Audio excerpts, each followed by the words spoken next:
ನಮಸ್ಕಾರ. ಉತ್ತರ Karnataka ನ್ಯೂಸ್ನ morning news ರೌಂಡಪ್ಗೆ ಸ್ವಾಗತ. ನಾನು ಹನುಮಂತ್ ದೇಶ್ಮುಖ್. ಬನ್ನಿ ಕ್ವಿಕ್ ಆಗಿ ನೋಡೋಣ ಈ ಕ್ಷಣದ ಪ್ರಮುಖ ಸುದ್ದಿಗಳನ್ನು. 5G ಯುಗದಲ್ಲಿಯೂ ಕೂಡ ನೆಟ್ವರ್ಕ್ ಇಲ್ಲದೆ ಗ್ರಾಮಸ್ಥರು ಗೋಳಾಟವನ್ನು ನಡೆಸ್ತಾ ಇದ್ದಾರೆ. ಡಿಜಿಟಲ್ ಲಾಕ್ಡೌನ್ ಅಂತಹ ಜಮಾನದಲ್ಲಿ ಕೂಡ ನೆಟ್ವರ್ಕ್ಗಾಗಿ ಪರದಾಟವನ್ನು ಮಾಡ್ತಿದ್ದಾರೆ. ಫೋನ್ ಕಾಲ್ ಮಾಡಬೇಕಾದ್ರೆ ಗ್ರಾಮಸ್ಥರು ಹರಸಾಹಸವನ್ನು ಪಡ್ತಾ ಇದ್ದಾರೆ. ಇದೆಲ್ಲ ಘಟನೆ ಯಾದಗಿರಿ ಜಿಲ್ಲೆಯ ಮಾಲಹಳ್ಳಿ ಗ್ರಾಮಸ್ಥರ ಗೋಳಾಟ ಇದಾಗಿದೆ. ಯಾದಗಿರಿ ಜಿಲ್ಲೆಯ ವಡಗೇರಾ ತಾಲೂಕಿನ ಮಾಲಹಳ್ಳಿ ಗ್ರಾಮ. ಫೋನ್ನಲ್ಲಿ ಮಾತಾಡಬೇಕಾದ್ರೆ ಊರು ಹೊರಗೆ ಹೋಗುವಂತಹ ಪರಿಸ್ಥಿತಿ ಆ ಜನರಿಗೆ ನಿರ್ಮಾಣವಾಗಿದೆ. ಇಲ್ಲ ಅಂದರೆ ಮನೆ ಮಹಡಿ ಮೇಲೆ ಹೋಗಬೇಕು, ಇಲ್ಲ ಮರದ ಮೇಲೆ ಏರಿ ಕೂತ್ಕೊಂಡು ಮಾತಾಡುವಂಥ ಪರಿಸ್ಥಿತಿ ಇದೆ ಅಂತ ನೋಡಿ. ಗ್ರಾಮ ಅಭಿವೃದ್ಧಿ ಆಗಲಿಲ್ಲ ಅಂದರೂ ನೆಟ್ವರ್ಕ್ ಆದರೂ ಕೊಡಿಸಿ ಅಂತ ಇದ್ದಾರೆ ಅಲ್ಲಿರುವಂತಹ ಜನರು. ನಿತ್ಯವೂ ನೆಟ್ವರ್ಕ್ಗಾಗಿ ಸರ್ಕಸ್ ನಡೆಸ್ತಿದ್ದಾರೆ ಆ ಗ್ರಾಮಸ್ಥರು ಫೋನ್ನಲ್ಲಿ ಮಾತಾಡಬೇಕಾದ್ರೆ ಹಲೋ ಹಲೋ ಅಂತಲೇ ಸುಸ್ತಾಗ್ತಿದ್ದಾರಂತೆ ಆ ಊರಿನ ಗ್ರಾಮಸ್ಥರು. ಗ್ರಾಮದಲ್ಲಿ ಯಾವುದೇ ಫೋನ್ ಯೂಸ್ ಮಾಡಿದ್ರು ಒಟ್ಟು ನೆಟ್ವರ್ಕ್ ಬರಲ್ಲ. ಮೊದಲೆಲ್ಲ ಏರ್ಟೆಲ್ಲು ಜಿಯೋ ಎಲ್ಲ ಯೂಸ್ ಮಾಡ್ತಿದ್ವಿ. ಬಟ್ ಈಗ ಅತಿ ಹೆಚ್ಚು ಅಂದ್ರೆ ಜಿಯೋ ಜಾಸ್ತಿ ಯೂಸ್ ಮಾಡ್ಲಾಕತ್ತೀವಿ. ಒಂದು ಸ್ವಲ್ಪ ನೆಟ್ವರ್ಕ್ ಬರಲ್ಲ. ಮನೆಗಿದ್ರು ಭೀ ನೆಟ್ವರ್ಕ್ ಬರಲ್ಲ, ಗುಡಿ ಕಟ್ಟಿ ಬಂದ್ರೂ ನೆಟ್ವರ್ಕ್ ಬರಲ್ಲ. ಏನು ಮಾಡ್ಬೇಕಂತ ಗೊತ್ತಾಗಲ್ಲ. ಫೋನ್ ಯೂಸ್ ಮಾಡಬೇಕು ಅಥವಾ ಬ್ಯಾಡೋ ಅಂತ ಗೊತ್ತಾಗಲ್ಲ. ಇವಾಗೆಲ್ಲ ಏನೇ ಮಾಹಿತಿ ಬೇಕಾದ್ರೂ ಫೋನ್ಲೇಸ್ನೇ ನೋಡ್ಬೇಕಾಗ್ತದೆ ನಾವು. ಈಗ ಫೋನೇ ಯೂಸ್ ಮಾಡ್ಲಾರ್ದಂಗೆ ಆಗ್ಬಿಟ್ಟೆ ಸರ್. ಮಲಹಳ್ಳಿ ಗ್ರಾಮದಲ್ಲಿ ಒಟ್ಟು ನೆಟ್ವರ್ಕೇ ಬರಲ್ಲ ಸರ್. ಹೆಂಗೆ ಯೂಸ್ ಮಾಡ್ತೀರಿ? ಏನಿಲ್ಲ, ಡಾಟಾ ಮುಖಾಂತರ ಆನ್ಲೈನ್ ಮುಖಾಂತರ ಯೂಸ್ ಮಾಡ್ತೀವಿ ರೀ. ಗಿಡ ಏರಿ ಮತ್ತು ಮನೆ ಏರಿ ಯೂಸ್ ಮಾಡ್ತೀವಿ ರೀ. ಮತ್ತು ಇಲ್ಲಿ ಕುಂತಲ್ಲಿ ಅಂತೂ ನೆಟ್ವರ್ಕ್ ಬರಂಗಿಲ್ಲ ರೀ. ಅದಕ್ಕೆ ಮುಂದೆ ಏನು ಮಾಡ್ಬೇಕಂತ ಗೊತ್ತಾಗಲ್ಲ ಸರ್. ನಿಮ್ಮ ಹೆಸರು? ಭೀಮಾಶಂಕರ. ಕಂಬೋದೇ ಏನಿಲ್ಲ. ನಾವು ಬೇರೆ ಕಡೆ ಎಲ್ಲ ರೀತಿ ನೋಡಿದ್ರೆ 5G ಎಲ್ಲ ಕನೆಕ್ಟ್ ಆಗ್ತಾವೆ. ನಮ್ಮೂರ ನೋಡಿದ್ರೆ ಒಂದು 4G ಇದ್ರೂ ಒಂದು ವ್ಯಾಲ್ಯೂ ಇಲ್ಲ. ನಾವು 50,000 ಕೊಟ್ಟು ಮೊಬೈಲು ವಿವೋ ಐಫೋನು ಎಲ್ಲ ತೊಗೊಂಡಿವಿ. ಯಾವುದಕ್ಕೂ ಉಪಯೋಗ ಇಲ್ಲಾರ್ದಂಗೆ ಆಗ್ಬಿಟ್ಟಾವ ನಮ್ಮ ಫೋನ್ಗಳು. ಫೋನ್ನೇ ಮಾತಾಡ್ಬೇಕಾದ್ರೆ ಹೆಂಗೆ ಮಾಡ್ತೀರಿ? ಏನು ಮಾತಾಡ್ಬೇಕಾದ್ರೆ ಏನಿಲ್ಲ ರೀ ಸರ್. ನಾವು ಹೊರಗಡೆ ಹೋಗ್ಬೇಕು, ಎಲ್ಲೇನ ಗಿಡದ ಮೇಲೆ ಎಲ್ಲೇನೋ ಕುಂತು ಮಾತಾಡ್ಬೇಕು. ನಾವು ಮಾತಾಡ್ಬೇಕಾದ್ರೆ ನಾವು ಎಲ್ಲೇನ ಮನ್ಯಾಗ ಕುಂತು ಮನ್ಯಾಗ ನಾವು ಹೆಣ್ರ ಮಕ್ಳಿಗೆ ಹಚ್ಚಿ ಫೋನ್ ಇನ್ನೊಬ್ರ ಜೊತೆ ಮಾತಾಡ್ಬೇಕಾದ್ರೆ ಆಗಂಗಿಲ್ಲ. ಫೋನ್ ಆ ಥರ ಗಟ್ಟಿಯಾಗ್ಬಿಟ್ಟಾವ ನಂಬಲ್ಲಿ. ನಾವೆಲ್ಲ ಬೆಳಗೋ ಕಡೆ ಆ ಕಡೆ ಹೆಂಗಿದೆ ಆ ಕಡೆ ಆ ಥರ ನಂಬಲ್ಲಿ ಇಲ್ಲ. ನಂಬಲ್ಲಿ ನೆಟ್ವರ್ಕ್ ಅಂಬೋದೇ ಒಂದಿಲ್ಲ. ಸುಮ್ಮನೆ 5G ಅಂತೇಳಿ ಉಪಯೋಗ ಮಾಡ್ಯಾರ. ನಂಬಲ್ಲಿ ಏನು 5G ಅಂಬೋದೇ ಒಂದು ಕನೆಕ್ಟ್ ಆಗಲ್ಲ. ಬೇರೆ ಕಡೆ ಇದ್ದ ರೀತಿ ನಮ್ಮ ಕಡೆ ಇಲ್ಲ. ನೆಟ್ವರ್ಕ್ ಅಂಬೋದೇ ಇಲ್ಲ ನಮ್ಮ ಕಡೆ. ನಮ್ಮ ಹೆಸರು ಶರಣು SB ಅಂತೇಳಿ. ಇದು ಉತ್ತರ ಕರ್ನಾಟಕ ನ್ಯೂಸ್ನ ಬಿಗ್ ಇಂಪ್ಯಾಕ್ಟ್. ನಮ್ಮ ವರದಿಯನ್ನ ಆಧರಿಸಿ ಮಕ್ಕಳ ಹಕ್ಕುಗಳ ಆಯೋಗದಿಂದ ಸ್ವಯಂ ಪ್ರೇರಿತ ದೂರು ದಾಖಲಾಗಿದೆ. ಸುದ್ದಿ ಬಿತ್ತರವಾದ ಕೇವಲ 24 ಗಂಟೆಗಳಲ್ಲಿಯೇ ಆಯೋಗ ಎಚ್ಚೆತ್ತುಕೊಂಡಿದೆ. ಆಯೋಗದಿಂದ ಸ್ವಯಂ ಪ್ರೇರಿತ ದೂರು ದಾಖಲಾಗಿದೆ. ಮೊರಾರ್ಜಿ ದೇಸಾಯಿ ವಸತಿ ಶಾಲೆಯ ಅವ್ಯವಸ್ಥೆ ವರದಿಗೆ ಎಚ್ಚೆತ್ತುಕೊಂಡಿದ್ದಾರೆ ಮಕ್ಕಳ ಹಕ್ಕುಗಳ ಆಯೋಗದ ಅಧ್ಯಕ್ಷರು, ಸದಸ್ಯರು ಮತ್ತು ಇಡೀ ಆಯೋಗವೇ ಎಚ್ಚೆತ್ತುಕೊಂಡಿದೆ. ವಿಜಯನಗರ ಜಿಲ್ಲೆಯ ಕೊಟ್ಟೂರು ತಾಲೂಕಿನ ಕಂದಗಲ್ ಶಾಲೆಯ ವಿರುದ್ಧ ಸೊಮೋಟೋ ಪ್ರಕರಣ ದಾಖಲು ಮಾಡಿಕೊಂಡಿದ್ದಾರೆ. ಇನ್ನು ಶುದ್ಧ ಕುಡಿಯುವ ನೀರು ಮತ್ತು ನೈರ್ಮಲ್ಯದ ಕೊರತೆಯಿಂದ ಮಕ್ಕಳು ಚರ್ಮ ರೋಗಕ್ಕೆ ತುತ್ತಾಗಿರೋ ಬಗ್ಗೆ ನಮ್ಮಲ್ಲಿ ವರದಿ ಕೂಡ ಪ್ರಸಾರವಾಗಿತ್ತು. ನಮ್ಮ ವರದಿಯನ್ನ ಆಧರಿಸಿ ಆಯೋಗದಿಂದ ಸ್ವಯಂ ಪ್ರೇರಿತ ದೂರನ್ನು ದಾಖಲಿಸಿಕೊಳ್ಳಲಾಗಿದೆ. ಮೂಲಭೂತ ಸೌಕರ್ಯಗಳ ಕೊರತೆ ಬಗ್ಗೆ ವರದಿ ನೀಡುವಂತೆ ಆಯೋಗದ ಅಧ್ಯಕ್ಷ ಶಶಿಧರ್ ಕೋಸಂಬಿ ಅವರು ಖಡಕ್ ಸೂಚನೆಯನ್ನ ನೀಡಿದ್ದಾರೆ. ನೋಡಿ, ಶಶಿಧರ್ ಕೋಸಂಬಿ ಅವರು ಆಯೋಗದ ಅಧ್ಯಕ್ಷರಾದ್ಮೇಲೆ ಬಹಳಷ್ಟು ಸಕ್ರಿಯರಾಗಿ ಕೆಲಸ ಮಾಡ್ತಿದ್ದಾರೆ. ಮಕ್ಕಳ ಹಕ್ಕುಗಳಿಗಾಗಿ ಮತ್ತು ಮಕ್ಕಳ ಹಿತದೃಷ್ಟಿಯಿಂದ ಆಯೋಗದ ಅಧ್ಯಕ್ಷರಾಗಿರುವಂತಹ ಶಶಿಧರ್ ಕೋಸಂಬೆ ಮಾಡ್ತಿರುವಂತಹ ಕಾರ್ಯ ನಿಜಕ್ಕೂ ಮೆಚ್ಚುವಂಥದ್ದು. 5 ದಿನಗಳ ಒಳಗಾಗಿ ಕೈಗೊಂಡ ಕ್ರಮದ ಬಗ್ಗೆ ಸಮಗ್ರ ವರದಿ ಸಲ್ಲಿಸುವಂತೆ ಆಯೋಗ ಕಟ್ಟುನಿಟ್ಟಿನ ಆದೇಶವನ್ನು ಹೊರಡಿಸಿದೆ. ನಮ್ಮ ವರದಿ ಬೆನ್ನಲ್ಲೇ ಕಂದಗಲ್ ಮೊರಾರ್ಜಿ ಶಾಲೆಯ ವಿದ್ಯಾರ್ಥಿಗಳ ಸಮಸ್ಯೆಗೀಗ ಮುಕ್ತಿ ಸಿಗಲಿದೆ ಅನ್ನೋ ಒಂದು ಆಶಾಭಾವನೆ ಕೂಡ ನಮ್ಮಲ್ಲಿ ಮೂಡಿದೆ ಮತ್ತು ಇಡೀ ರಾಜ್ಯದ ಜನರಲ್ಲಿಯೂ ಕೂಡ ಮಕ್ಕಳ ಹಕ್ಕುಗಳ ಹೋರಾಟಕ್ಕಾಗಿ ಆಯೋಗದ ಅಧ್ಯಕ್ಷರು ಮಾಡುತ್ತಿರುವಂತಹ ಕಾರ್ಯ ನಿಜಕ್ಕೂ ಮೆಚ್ಚುವಂಥದ್ದು. ಕೃಷ್ಣವೇಣಿ ಭೀಮಾ ಸಂಗಮದ ಶ್ರೀ ಸಂಗಮೇಶ್ವರ ಜಾತ್ರಾ ಮಹೋತ್ಸವದ ಹಿನ್ನೆಲೆ ಅದ್ದೂರಿಯಾಗಿ ತ್ರಿವಿಧ ದಾಸೋಹಿ ಡಾಕ್ಟರ್ ಶಿವಕುಮಾರ್ ಸ್ವಾಮಿಗಳ ಪುರಾಣ ಪ್ರವಚನ ಕಾರ್ಯಕ್ರಮ ಆರಂಭ ಮಾಡಲಾಯಿತು. ಯಾದಗಿರಿ ಜಿಲ್ಲೆಯ ವಡಗೇರಾ ತಾಲೂಕಿನ ಕೃಷ್ಣವೇಣಿ ಭೀಮಾ ಸಂಗಮದ ಸಂಗಮೇಶ್ವರ ಜಾತ್ರಾ ಮಹೋತ್ಸವದ ಹಿನ್ನೆಲೆ ತುಮಕೂರಿನ ತ್ರಿವಿಧ ದಾಸೋಹಿ ಡಾಕ್ಟರ್ ಶಿವಕುಮಾರ್ ಮಹಾಸ್ವಾಮಿಗಳ ಪುರಾಣ ಪ್ರವಚನ ಕಾರ್ಯಕ್ರಮ ಆರಂಭ ಮಾಡಲಾಯಿತು. ಕಾರ್ಯಕ್ರಮದ ದಿವ್ಯ ಸಾನ್ನಿಧ್ಯವನ್ನ ತುಮಕೂರಿನ ಸಿದ್ಧಗಂಗಾ ಮಠಾಧ್ಯಕ್ಷರಾದ ಸಿದ್ಧಲಿಂಗ ಮಹಾ ಮಹಾಸ್ವಾಮಿಗಳು ವಹಿಸಿದ್ರು. ಕಾರ್ಯಕ್ರಮದ ದಿವ್ಯ ಸಾನ್ನಿಧ್ಯ ವಹಿಸಿದ ತುಮಕೂರಿನ ಸಿದ್ಧಗಂಗಾ ಶ್ರೀಗಳು ಆಶೀರ್ವಚನ ನೀಡಿದ್ರು. ನಮಗೆ ಜನ್ಮ ನೀಡಿದ ತಂದೆ ತಾಯಂದಿರು ದೇವರಾಗಿದ್ದು ಪ್ರತಿಯೊಬ್ಬರು ಹೆತ್ತವರ ಸೇವೆ ಮಾಡಿ ಬದುಕು ಸಾರ್ಥಕಗೊಳಿಸಿಕೊಳ್ಳಬೇಕಾಗಿದೆ ಮತ್ತು ಕ್ಷೇತ್ರದ ಮಹಿಮೆಯಿಂದ ಭಕ್ತರ ಮನಸ್ಸು ಬದಲಾಗಿ ಪವಿತ್ರ ಭಾವನೆ ಉಂಟಾಗುತ್ತೆ. ಸಂಗಮ ಕ್ಷೇತ್ರವು ಪವಿತ್ರ ಪುಣ್ಯ ಕ್ಷೇತ್ರವಾಗಿದೆ. ಡಾಕ್ಟರ್ ಶಿವಕುಮಾರ್ ಮಹಾಸ್ವಾಮಿಗಳ ಪುರಾಣ ಪ್ರವಚನ ಕೇಳುವುದು ನಮಗೆ ಭಾಗ್ಯ ಸಿಕ್ಕಿದೆ ಅಂತ ನುಡಿದ್ರು. ಮನಸ್ಸಿನ ಮೇಲೆ ಒಂದು ಪವಿತ್ರ ಭಾವನೆ ಉಂಟಾಗ್ತದೆ. ಎಲ್ಲ ಕಡೆ ಆ ಭಾವನೆ ಬರೋದಿಲ್ಲ. ಇಂಥ ಕ್ಷೇತ್ರಗಳಿಗೆ ಬಂದಾಗ ಮಾತಾಯಿತು, ಯಾರೋ ಒಬ್ಬ ಯುವಕ ತನ್ನ ತಂದೆ ತಾಯಿಗಳನ್ನು ಚೆನ್ನಾಗಿ ನೋಡ್ಕೊಳ್ತಾ ಇದ್ದ. ಚೆನ್ನಾಗಿ ನೋಡ್ಕೊಳ್ತವನಿಗೆ ಎಂಥ ಸೇವೆ ಭಾವನೆ ಅಂದರೆ, ಇದು ನೀವೆಲ್ಲ ಕೇಳ್ತಾ ಇದ್ದೀರಲ್ಲ, ಹಿಂದೆ ತಂದೆ ತಾಯಿಗಳನ್ನೆಲ್ಲ ಹೆಗಲ ಮೇಲೆ ಹೊತ್ಕೊಂಡು ಹೋದಂಥ ಅವನ ಶ್ರವಣಕುಮಾರನ ಕತೆ. ಹಾಗೆ ಅವನು ತಂದೆ ತಾಯಿಗಳ ಸೇವೆ ಮಾಡಬೇಕು, ಇಂಥ ಕ್ಷೇತ್ರದ ದರ್ಶನ ಮಾಡಿಸ್ಬೇಕು ಅಂತೇಳಿ ಕರ್ಕೊಂಡು ಹೋಗ್ತಾ ಇದ್ದಂತೆ. ಎಲ್ಲ ಕಡೆ ಕರ್ಕೊಂಡು ಹೋಗ್ತಾ ಇದ್ದ. ಅಷ್ಟೇ ಪ್ರೀತಿ, ಭಕ್ತಿ, ಶ್ರದ್ಧೆ ಇತ್ತು ಅವನಿಗೆ. ಅವ್ನು ಕರ್ಕೊಂಡು ಹೋಗ್ತಾ ಇದ್ದ. ಒಂದು ಸಾರಿ ಒಂದು ದೊಡ್ಡ ಆಲದ ಮರ ಬಿಸಿಲಿತ್ತು, ಮರದಡಿಗೆ ಹೋದ.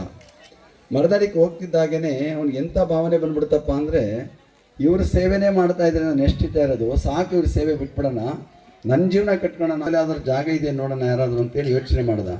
ಸ್ವಲ್ಪ ದೂರದಲ್ಲಿ ಎಲ್ಲ ಒಂದು ಆಶ್ರಮ ಕಾಣಿಸ್ತಾ ಇತ್ತು. ಆ ಆಶ್ರಮ ಕಾಣಿಸ್ತಾ ಇದ್ದಾಗ ಆಶ್ರಮದ ಹತ್ರ ಬಿಟ್ಟು ಹೋಗ್ಬಿಡೋಣ ಅಂತೇಳಿ ಬಂದ.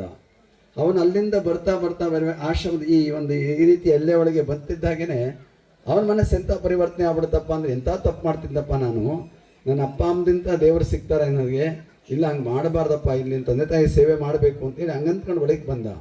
ಅಲ್ಲಿ ಇಂಥ ಸ್ವಾಮಿಗಳು ಕೊಟ್ಟಿದ್ರು. ಬಂದು ಯಾಕಪ್ಪ ಬಂದು ಏನು ಸಮಾಚಾರ ಅಂತೆಲ್ಲ ಕೇಳಿದ್ರು. ಕೇಳಿ ಅವನೆಲ್ಲ ಕೇಳಿದೆ, ನಮ್ಮ ತಂದೆ ತಾಯಿ ಆಗ್ತಾಯಿದ್ದು, ದರೋಡೆ ಎಲ್ಲ ಮಾಡ್ತಾಯಿದ್ರು. ಆ ಒಂದು ಜಾಗ ಕೆಟ್ಟ ಜಾಗ ಇತ್ತು.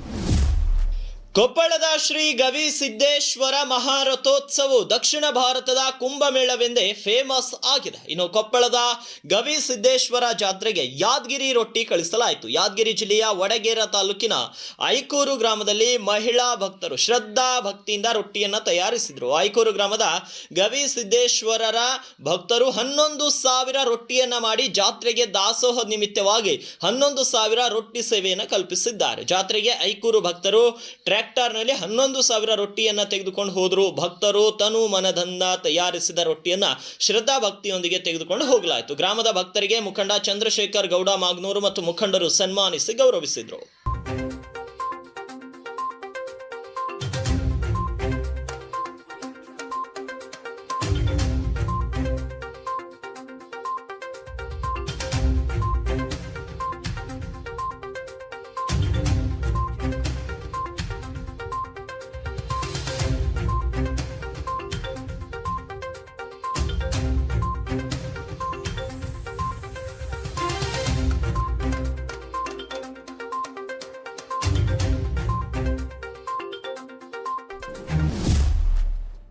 ಮೂವತ್ತಾರು ವರ್ಷ ದೇಶ ಸೇವೆ ಮಾಡಿ ಸ್ವಗ್ರಾಮಕ್ಕೆ ಬಂದ ಯೋಧನಿಗೆ ಬೀದರ್ ರೈಲ್ವೆ ನಿಲ್ದಾಣದಲ್ಲಿ ಹೂ ಮಳೆ ಸುರಿಸಿ ಜಿಲ್ಲೆಯ ದೇಶಾಭಿಮಾನಿಗಳು ಅದ್ದೂರಿಯಾಗಿ ಸ್ವಾಗತವನ್ನ ಮಾಡಿದ್ದಾರೆ. ಬಿಎಸ್ಎಫ್ನಲ್ಲಿ ಕೆಲಸ ಮಾಡಿ ನಿವೃತ್ತಿಯಾಗಿ ಸ್ವಗ್ರಾಮಕ್ಕೆ ಬಂದ ಯೋಧನಿಗೆ ಸಾಲಾಗಿ ನಿಂತು ಪುಷ್ಪಾರ್ಚನೆ ಹಾಗೂ ಸನ್ಮಾನ ಮಾಡಿ ಯೋಧನಿಗೆ ಗೌರವ ಸಲ್ಲಿಸಿದ್ದಾರೆ. ಬಳಿಕ ರೈಲ್ವೆ ನಿಲ್ದಾಣದಿಂದ ನಗರದಲ್ಲಿ ತೆರೆದ ವಾಹನದಲ್ಲಿ ಗ್ರಾಮದ ಜನರು ಸೇರಿದಂತೆ ಜಿಲ್ಲೆಯ ದೇಶಾಭಿಮಾನಿಗಳು ಮತ್ತು ದೇಶಪರ ಭಕ್ತರು ಅದ್ದೂರಿ ಮೆರವಣಿಗೆ ಮೂಲಕ ಭವ್ಯ ಸ್ವಾಗತವನ್ನು ಮಾಡಿದ್ದಾರೆ. ಯೋಧ ಪ್ರಭು ಸಂಗೊಳ್ಳಿಗೆ ಅದ್ದೂರಿ ಸ್ವಾಗತ ಮಾಡಿದ್ದು 36 ವರ್ಷಗಳ ಕಾಲ ದೇಶದ ಗಡಿ ಕಾಯ್ದು ನಿವೃತ್ತಿಯಾಗಿ ಇಂದು ಸ್ವಗ್ರಾಮಕ್ಕೆ ಬಂದಿದ್ದಾರೆ. ಈ ಹಿನ್ನೆಲೆ ದೇಶಾಭಿಮಾನದ ಘೋಷಣೆ ಕೂಗಿ ಜೈಕಾರ ಹಾಕಿ ಭವ್ಯ ಸ್ವಾಗತವನ್ನು ಕೋರಿದ್ದಾರೆ.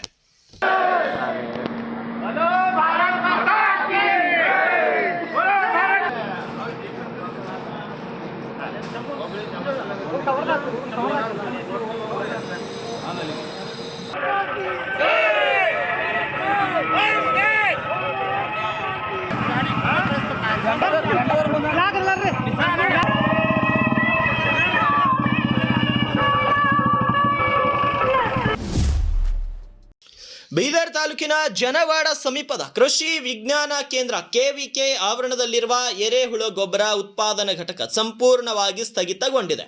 ಜನಪ್ರತಿನಿಧಿಗಳ ಇಚ್ಛಾಶಕ್ತಿ ಕೊರತೆ ಮತ್ತು ಅಧಿಕಾರಿಗಳ ಬೇಜವಾಬ್ದಾರಿಯಿಂದ ಸಾವಯವ ಕೃಷಿಕರು ಸಂಕಷ್ಟ ಎದುರಿಸುವಂತಾಗಿದೆ. ರೈತರಿಗೆ ಎರೆಹುಳು ಗೊಬ್ಬರದ ಬಗ್ಗೆ ಮಾಹಿತಿ ನೀಡಬೇಕಾದ KVKಯ ಎರೆಹುಳು ಗೊಬ್ಬರ ಉತ್ಪಾದನಾ ಘಟಕವು ಹಲವು ತಿಂಗಳಿಂದ ಸ್ಥಗಿತಗೊಂಡಿರುವುದು ರೈತರ ಆಕ್ರೋಶಕ್ಕೆ ಕಾರಣವಾಗಿದೆ. ಜಿಲ್ಲೆಯ ರೈತರಿಗೆ ಎರೆಹುಳು ಗೊಬ್ಬರ ಉತ್ಪಾದನೆ ಕುರಿತು ಮಾಹಿತಿ ಜೊತೆಗೆ ಪ್ರಯೋಗ ಮಾಡಿ ತೋರಿಸುವ ಉದ್ದೇಶದಿಂದ ಕೃಷಿ ಇಲಾಖೆಯು ಕೆವಿಕೆಯಲ್ಲಿ ಎರೆಹುಳ ಗೊಬ್ಬರ ಘಟಕವನ್ನು ನಿರ್ಮಿಸಿದೆ. ಆದರೆ ಸಮರ್ಪಕ ನಿರ್ವಹಣೆ ಇಲ್ಲದ ಕಾರಣ ಈ ಘಟಕವು ಹಾಳು ಕೊಂಪೆಯಾಗಿ ಮಾರ್ಪಟ್ಟಿದೆ. ಸಂಬಂಧಪಟ್ಟ ಅಧಿಕಾರಿಗಳು ಈ ಕೂಡಲೇ ಕ್ರಮ ವಹಿಸಿ ಘಟಕವನ್ನು ಪುನರಾರಂಭಿಸಿ ರೈತರಿಗೆ ಮಾಹಿತಿ ನೀಡುವ ಕೆಲಸ ಮಾಡಬೇಕಾಗಿದೆ. ಅರಣ್ಯ ಮತ್ತು ಪರಿಸರ ಸಚಿವರಾದ ಈಶ್ವರ್ ಖಂಡ್ರೆ ಅವರು ಕಲಬುರಗಿ ಜಿಲ್ಲೆಯ ಚಿಂಚೋಳಿ ವನ್ಯಜೀವಿ ಧಾಮ ಹಾಗೂ ಚಂದ್ರಂಪಳ್ಳಿ ಡ್ಯಾಂಗೆ ಭೇಟಿ ನೀಡಿ ಪರಿಶೀಲನೆಯನ್ನು ನಡೆಸಿದ್ದಾರೆ. ಭೇಟಿಯ ವೇಳೆ ಅರಣ್ಯ ಸಂಪತ್ತು ಮತ್ತು ವನ್ಯಜೀವಿಯ ಸಂರಕ್ಷಣೆ ಕುರಿತು ಅಧಿಕಾರಿಗಳೊಂದಿಗೆ ಸಮಾಲೋಚನೆ ನಡೆಸಿ ಪರಿಸರ ಪ್ರವಾಸೋದ್ಯಮ ಅಭಿವೃದ್ಧಿಗೆ ಅಗತ್ಯ ಮಾರ್ಗಸೂಚಿಗಳನ್ನು ನೀಡಿದರು. ಸಚಿವರು ಭೇಟಿಯ ವೇಳೆ ನೈಸರ್ಗಿಕ ಪರಿಸರದ ಸ್ಥಿತಿಗತಿಗಳ ಕುರಿತು ಅಧಿಕಾರಿಗಳಿಂದ ಮಾಹಿತಿ ಪಡೆದುಕೊಂಡರು. ಈ ಭಾಗದಲ್ಲಿ ಪರಿಸರ ಪ್ರವಾಸೋದ್ಯಮ ಉತ್ತೇಜಿಸುವ ಮೂಲಕ ಪ್ರಕೃತಿ ಸಂರಕ್ಷಣೆಗೆ ಒತ್ತು ನೀಡುವ ಜೊತೆಗೆ ಸ್ಥಳೀಯರಿಗೆ ಉದ್ಯೋಗಾವಕಾಶಗಳನ್ನು ಸೃಷ್ಟಿಸುವ ದಿಕ್ಕಿನಲ್ಲಿ ಕ್ರಮ ಕೈಗೊಳ್ಳಲಾಗುವುದು ಅಂತ ತಿಳಿಸಿದರು. ಇನ್ನು ಚಿಂಚೋಳಿ ವನ್ಯಜೀವಿ ಧಾಮ ಮತ್ತು ಚಂದ್ರಂಪಳ್ಳಿ ಡ್ಯಾಂ ಸುತ್ತಮುತ್ತಲಿನ ಪ್ರದೇಶಗಳು ಚಾರಣಕಸ್ತರು ಮತ್ತು ಪರಿಸರ ಪ್ರೇಮಿಗಳಿಗೆ ಆಕರ್ಷಕ ಪ್ರವಾಸಿ ತಾಣಗಳಾಗಿ ಅಭಿವೃದ್ಧಿಗೊಳ್ಳುವ ಸಾಧ್ಯತೆ ಇದೆ. ಆದ್ದರಿಂದ ನಮ್ಮ ಭಾಗದ ಪ್ರವಾಸಿಗರು ಪ್ರಕೃತಿಯ ಮನಮೋಹಕ ಸೌಂದರ್ಯವನ್ನು ಸಮರ್ಪಕವಾಗಿ ಅನುಭವಿಸಿ ಅದರ ಲಾಭವನ್ನು ಪಡೆದುಕೊಳ್ಳುವ ರೀತಿಯಲ್ಲಿ ಕೆಲಸ ಮಾಡಬೇಕು ಅಂತ ಅಧಿಕಾರಿಗಳಿಗೆ ಸೂಚನೆಯನ್ನು ನೀಡಿದ್ದಾರೆ. ಕರುನಾಡಿನಲ್ಲಿ ಮಣ್ಣಿಗಾಗಿ 2 ರಾಜ್ಯಗಳ ನಡುವೆ ಡಿಶುಮ್ ನಡೀತಾ ಇದೆ. ಕರ್ನಾಟಕ ಗಡಿ ಭಾಗಕ್ಕೆ ನುಗ್ಗಿ ಮರಳನ್ನ ದೋಚುತ್ತಾ ಇದ್ದಾರೆ ತೆಲಂಗಾಣದ ದಂಧೆಕೋರರು. ಹಗಲು ರಾತ್ರಿ ಎನ್ನದೆ ನಮ್ಮ ಸಂಪತ್ತನ್ನೇ ಕೊಳ್ಳೆ ಹೊಡಿತಾ ಇದ್ದಾರೆ ದಂಧೆಕೋರರು. ಸ್ಯಾಂಡ್ ಮಾಫಿಯಾಕ್ಕಾಗಿ 2 ರಾಜ್ಯಗಳ ಪೊಲೀಸರ ನಡುವೆ ಕಾದಾಟ ನಡೀತಾ ಇದೆ. ಯಾದಗಿರಿ ಜಿಲ್ಲೆಯ ಗುರುಮಿಟ್ಕಲ್ ತಾಲೂಕಿನ ಚೆಲ್ಲೇರಿ ಗ್ರಾಮದಲ್ಲಿ ಘಟನೆ ನಡೀತಾ ಇರುವಂತದ್ದು. ಚೆಲ್ಲೇರಿ ಹೊರವಲಯದಲ್ಲಿರುವ ಹಳ್ಳದ ಮರಳಿಗಾಗಿ ವಾಕ್ ಸಮರ ನಡೀತಾ ಇದೆ. ಗಡಿ ಭಾಗದ ಮರಳು ನಮ್ದು ಅಂತ ಕ್ಯಾತೆ ತೆಗೆಯುತ್ತಿದ್ದಾರೆ ತೆಲಂಗಾಣ ಪೊಲೀಸರು. ಸರ್ವೆ ಬೇಕಾದ್ರೂ ಮಾಡಿಸೋಣ, ಇದು ನಮ್ಮ ಮಣ್ಣು ಅಂತ ಪಟ್ಟು ಹಿಡಿದಿದ್ದಾರೆ ಕಾಕಿ ಪಡೆ, ಕರ್ನಾಟಕದ ಕಾಕಿ ಪಡೆ. ತೆಲಂಗಾಣ ರಾಜ್ಯದ 3 ಟ್ರ್ಯಾಕ್ಟರ್ಗಳನ್ನು ವಶಕ್ಕೆ ಪಡೆದಿದ್ದಾರೆ ಕರ್ನಾಟಕದ ಪೊಲೀಸರು. ಒಟ್ಟಾರೆ ಹೇಳುವುದಾದ್ರೆ 2 ರಾಜ್ಯಗಳ ನಡುವೆ ಮಣ್ಣಿಗಾಗಿ ಉದ್ವಿಗ್ನತಾ ವಾತಾವರಣ ಯಾದಗಿರಿ ಜಿಲ್ಲೆಯಲ್ಲಿ ನಿರ್ಮಾಣವಾಗಿರುವಂತದ್ದಂತೂ ಸತ್ಯ.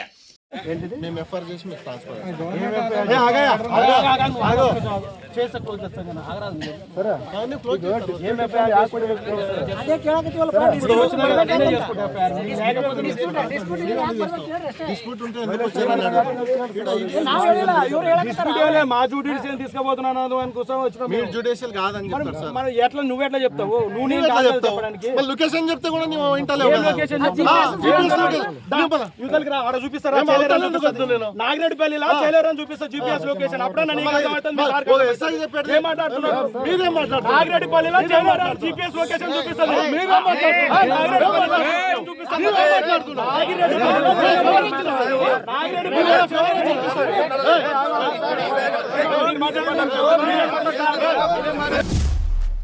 ಬೆಂಗಳೂರಿನ ಜೆ ನಗರದಲ್ಲಿ ಓಂ ಶಕ್ತಿ ಮಾಲಾಧಾರಿಗಳ ಮೆರವಣಿಗೆ ವೇಳೆ ಕಲ್ಲು ತೂರಾಟ ನಡೆದು 2 ಯುವತಿಯರು ಗಾಯಗೊಂಡಂತಹ ಘಟನೆ ಭಾನುವಾರ ರಾತ್ರಿ ನಡೆಯಿತು. ಈ ಕುರಿತು ಬೆಂಗಳೂರಿನಲ್ಲಿ ಮಾಧ್ಯಮಗಳೊಂದಿಗೆ ಮಾತನಾಡಿದ ಗೃಹ ಸಚಿವ ಜಿ ಪರಮೇಶ್ವರ್, ಬಂಧಿತರು 15 ಮತ್ತು 16 ವರ್ಷದ ಅಪ್ರಾಪ್ತ ವಯಸ್ಸಿನವರು. ಪ್ರಕರಣದ ಬಗ್ಗೆ ತನಿಖೆ ನಡೆಯುತ್ತಿದ್ದು ಕಾನೂನು ಪ್ರಕಾರ ಮುಂದಿನ ಕ್ರಮಗಳನ್ನು ತೆಗೆದುಕೊಳ್ಳಲಾಗುವುದು. ಅವರು ಅಪ್ರಾಪ್ತರಾಗಿರುವುದರಿಂದ ಜುನೆವೈಲ ನಿಯಮಗಳ ಅಡಿಯಲ್ಲಿ ಪ್ರಕರಣವನ್ನು ನಿರ್ವಹಿಸಲಾಗುವುದು. ಯಾರು ಈ ಬಾಲಕರನ್ನ ಪ್ರಚೋದಿಸಿದ್ದಾರೆ ಅಥವಾ ಘಟನೆ ಹೇಗೆ ನಡೆಯಿತು ಎಂಬುದರ ಕುರಿತು ಸಂಪೂರ್ಣ ತನಿಖೆ ನಡೆಸಲಾಗುವುದು ಅಂತ ಸ್ಪಷ್ಟಪಡಿಸಿದ್ದಾರೆ. ಇಂತಹ ಘಟನೆಗಳು ನಡೆದಾಗ ಬಿಜೆಪಿ ರಾಜಕೀಯ ಮಾಡಲು ಪ್ರಯತ್ನಿಸುತ್ತೆ ಎಂಬ ಆರೋಪವನ್ನು ಮಾಡಿರುವಂತಹ ಪರಮೇಶ್ವರ್, ಬಿಜೆಪಿ ಹೇಳಿಕೆ ನೀಡುವ ಮೊದಲು ಕಾನೂನಿನ ಪ್ರಕಾರ ಕ್ರಮ ಕೈಗೊಳ್ಳಲಾಗಿದೆ ಮತ್ತು ಕಾನೂನು ತನ್ನದೇ ಆದ ರೀತಿಯಲ್ಲಿ ಕೆಲಸ ಮಾಡುತ್ತದೆ ಮತ್ತು ಯಾರ ಪ್ರಚೋದನೆಗೂ ಒಳಗಾಗುವುದಿಲ್ಲ ಅಂತ ಹೇಳಿದ್ದಾರೆ.